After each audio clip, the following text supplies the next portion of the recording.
नमस्कार। उदय India digital में आप सबका बहुत स्वागत है। मैं हूं दीपक कुमार रथ। मित्रों, भारतीयता का शंखनाद में मैं आज भारत के एक ऐतिहासिक स्थान के बारे में आपको बताऊंगा, जो कि 5 दशक के बाद वो जगह आज हिंदुओं को वापस मिली है और बड़ा ऐतिहासिक स्थान है। लेकिन उसको किस तरह से दूसरे कम्युनिटी के लोग जबरन कब्जा कर लिए थे। आप लोगों ने मित्रों लाक्षा ग्रुप का नाम सुना होगा। लाक्षा ग्रुप का नाम ऐसे जाना जाता है, महाभारत से जुड़े हुए स्त्री विरोधी छिपे हुए जो बामी टुकड़ाखोर है ना, जो जुमला उछालते हैं कि स्त्रियों की वजह से महाभारत हो गई, उनके लच्चर कमजोर तर्क को तोड़ने, शब्द ही इसलिए ये सारा लाक्षा ग्रुप की बात कमी होती है।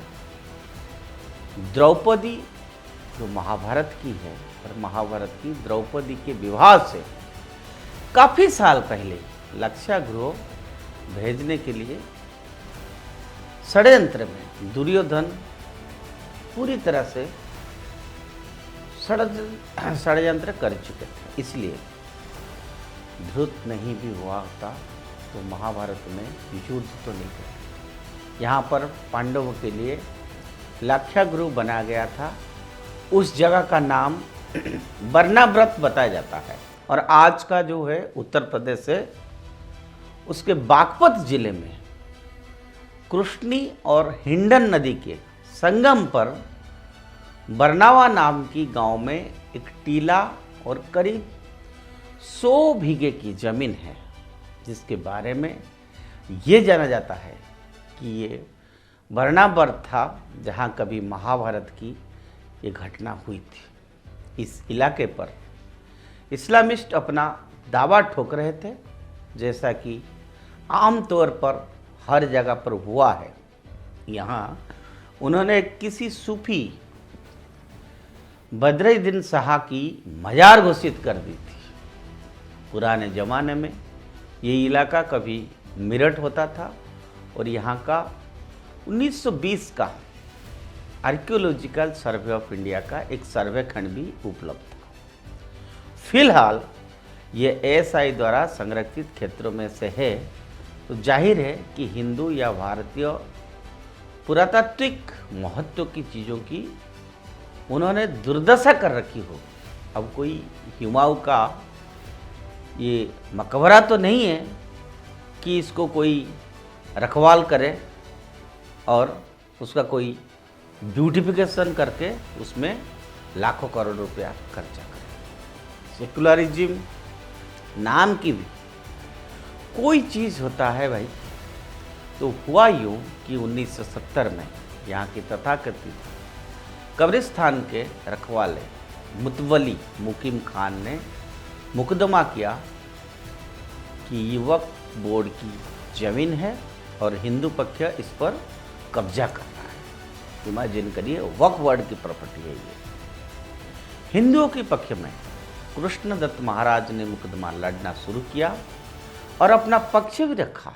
पूरे 54 वर्ष खर्च के बाद बागपत के सिविल कोर्ट जूनियर डिवीजन ने यह फैसला दिया है कि जमीन हिंदुओं की ही है। जाहिर है अभी मामला ऊपर की अदालत में भी 100 से 50 साल के लिए जाएगा ही। इस्लामिस्ट जो दावा कर रहे थे कि ये कब्रिस्तान और वक्फ बोर्ड की संपत्ति है, उसका कोई प्रमाण ही नहीं है। किसी शाह ने 600 साल पहले ये जमीन वक्फ बोर्ड की हो, इसका कोई प्रमाण नहीं मिलता है, क्योंकि उस काल में ये इलाका इसके शासन में था। ये तक इस्लामिस्ट पक्ष को पता ही नहीं है। दिसंबर 12, 1920 का जो सरकारी गजट है, उसमें भी किसी कब्रिस्तान के यहाँ होने का कोई उल्लेख तक नहीं है। और गर्व करने लायक ये है कि बागपत में ही सिनोली का क्षेत्र में आता है। यहाँ 2005 में हड़प्पा काल के अवशेष मिले थे। यहाँ एक परत के नीचे इतिहास की दूसरी परत मिलती है।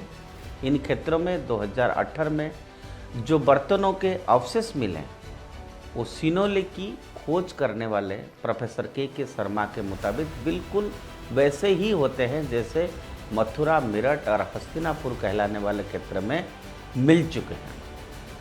ये सभी वो क्षेत्र है जो करीब करीब इन्हीं नामों से महाभारत में भी मिल जाता है। ये हमें हाल के दौर में चर्चा में आए वक्फ बोर्ड एक्ट पर ले आता है। दिल्ली का एक बड़ा इलाका कथित रूप से वक्फ बोर्ड की संपत्ति बताया जाता है। अंबानी के मकान पर वक्फ अपनी संपत्ति होने का दावा ठोकता है। भारत छोड़कर जो लोग पाकिस्तान चले गए थे उनकी ज़मीनों को वक्फ अपना संपत्ति बनाकर उस पर कब्जा जमाने की कोशिश में एक लंबे समय से है। मौजूदा कानून जो कि कांग्रेसी कारकुनी से गढ़े थे वक्फ को ऐसे अधिकार देते हैं कि वो खुद ही किसी ज़मीन को अपना संपत्ति घोषित कर ले और फिर ज़मीन के असली मालिकों को अपील भी उसी के पास करने पड़े। 50 साल पहले चलने वाले फौजदारी के मुकदमा में वक्फ का एक बड़ा योगदान होगा, लेकिन क्योंकि मीडिया और सरकार हिंदुओं को दोयम दर्जे का नागरिक मानते हैं, इसलिए इस बात पर कोई शोध नहीं होता है कि इस तरह से बेईमानी से वक्फ के नाम पर कितनी संपत्ति भारत भर में हत्या रखी गई थी। अगर छोटे से संक्षेप में आपको बता दें कि वक्फ एक धर्म के स्वामित्व वाली भूमि का एक टुकड़ा है।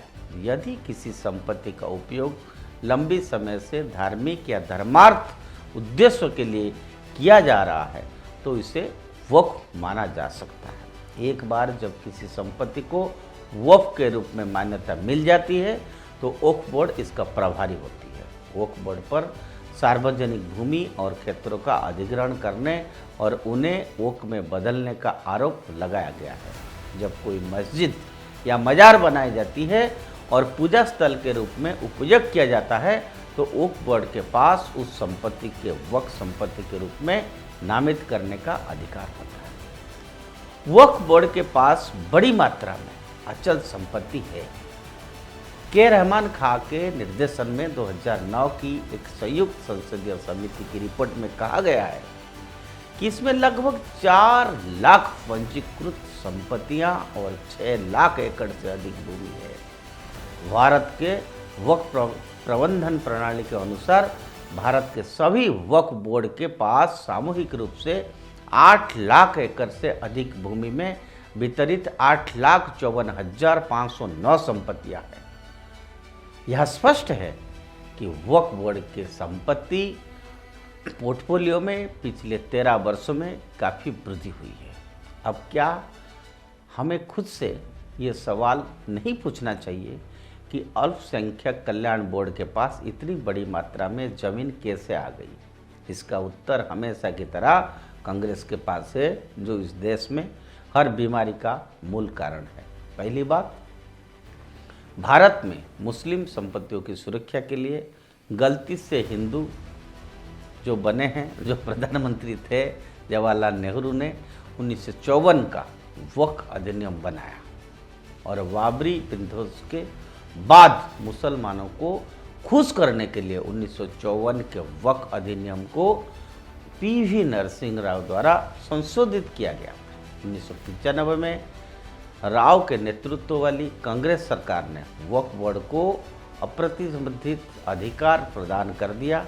कोई भी संपत्ति जिसे मुस्लिम कानून द्वारा किसी भी उद्देश्य के लिए हलाल पवित्र जो होता है, धार्मिक या धर्मार्थ माना जाता है, वक्फ अधिनियम 1995 की धारा 3 के अनुसार वक्फ की संपत्ति बन जाएगी। वक्फ अधिनियम 1995 के अनुच्छेद 40 के अनुसार वक्फ बोर्ड और वक्फ सर्वेक्षक यह तय करेंगे कि यह जमीन किसकी है।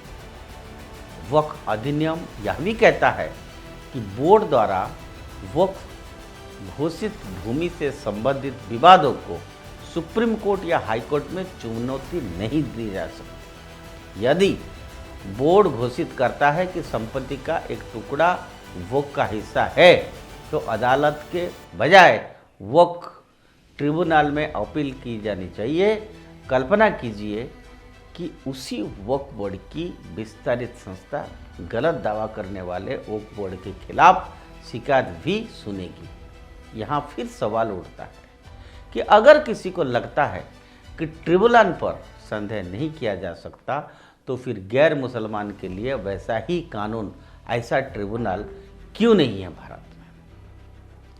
मित्रों, ऐसा लगता है कि कांग्रेस इस पवित्र देश को किसी भी तरह से नष्ट करने पर तुली हुई है। आज़ाद भारत के पिछले 75 वर्षों में ऐसे कई उदाहरण हैं जहां कांग्रेस अपने मुस्लिम और ईसाई आंकड़ों को सामने झुकती नजर आई। वोक अधिनियम एक और ऐसा उदाहरण है जहां कांग्रेस ने हमारा मातृभूमि की समृद्ध संस्कृति और इतिहास को भुला दिया और देश को मुसलमान को सौंप दिया, क्योंकि उनकी आखिर प्रधानमंत्री मनमोहन सिंह ने घोषणा की थी इस देश में हर चीज़ पर पहला अधिकार मुसलमानों का है। वक्फ अधिनियम का एक उपकरण है जिसके माध्यम से कांग्रेस इस देश की सद्भावना को तोड़ने और जनता के बीच असंतोष लाने, अनंत सत्ता में आने के लिए उपयोग करती है। भारत को अपने कानूनों पर पुनर्विचार करना होगा।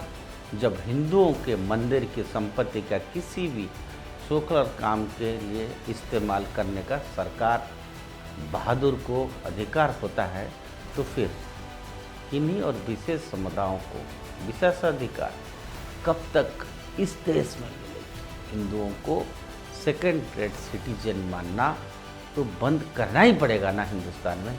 आखिर कब तक एक देश में एक मेजॉरिटी कम्युनिटी के खिलाफ इलीगल अप्रोच नियम बनाया गया है, अपमान किया गया है और दशकों तक किया गया है। क्या एक सोच का विषय नहीं है?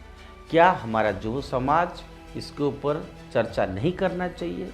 क्या एएसआई हो या जितने रिसर्चर्स है, सोशल ऑर्गेनाइजेशंस है, हिस्टोरियंस है, इस विषय को ठीक रूप से सोचना नहीं चाहिए? तो ये था आज का विषय। मुझे लगता है ये जो बातें आज मैंने आपके सामने रखा, ये एक इम्पोर्टेंट विषय है, क्योंकि एक नहीं, दो नहीं, हजारों ऐसे एग्जाम्पल्स आज इस देश के सामने हैं। आज के लिए इतना। उदय इंडिया के साथ जुड़े रहिए और उदय इंडिया सब्सक्राइब करिए। भारत माता की जय।